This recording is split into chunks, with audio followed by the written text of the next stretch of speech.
Everyone, welcome to స్వతంత్ర shorts. Gold అనే మాట వినంగానే లేడీస్ మొహాల్లో గ్లో కనిపిస్తుంది కదా. నా మొహంలో కూడా మస్తు గ్లో కనిపిస్తుంది అనుకోండి. సో బంగారం గురించి మీకు కొన్ని బంగారం లాంటి ఫన్ ఫ్యాక్ట్స్ చెప్తాను, వినేసేయండి.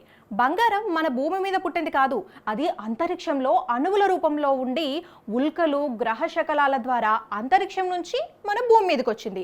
అట్లా కోట్లాది సంవత్సరాలుగా భూమి మీద పడి భూగర్భంలో ఉండే విపరీతమైన వేడి ప్రెషర్ వల్ల ఆ బంగారు అణువులన్నీ కలిసి పెద్ద పెద్ద నిక్షేపాలుగా మారిపోయినాయి.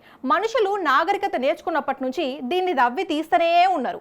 ఈ విశ్వనిధి ప్రపంచంలోని 7 ఖండాల్లోనూ దొరుకుతుంది. బంగారం ఒక నోబెల్ మెటల్, అంటే గాలి తగిలినా ఇది తుప్పు పట్టదు, నల్లబడదు, అసలు మెరుపే తగ్గదు. ఇది యాసిడ్స్ తో కూడా రియాక్ట్ అవ్వదు. అందుకే కొన్ని వందలేళ్ల నాటి బంగారు వస్తువులు కూడా ఇప్పటికీ దగదగా అని మెరుస్తూనే ఉన్నాయి.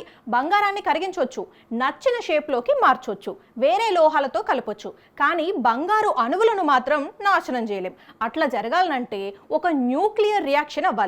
సింపుల్ గా చెప్పాలంటే ఇప్పటి వరకు భూమి మీద తవ్విన బంగారం అంతా ఏదో ఒక రూపంలో ఇంకా ఉనికిలోనే ఉంది.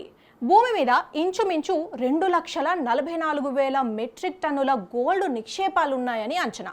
అందులో సుమారు 2,00,000 మెట్రిక్ టన్నుల గోల్డ్ని ఇప్పటికే మనుషులు తరతరాలుగా తవ్వి తీసేశారు. ఇక మిగిలిన గోల్డ్ నిక్షేపాలు దాదాపు 60,000 మెట్రిక్ టన్నులు మాత్రమే ఉండొచ్చట.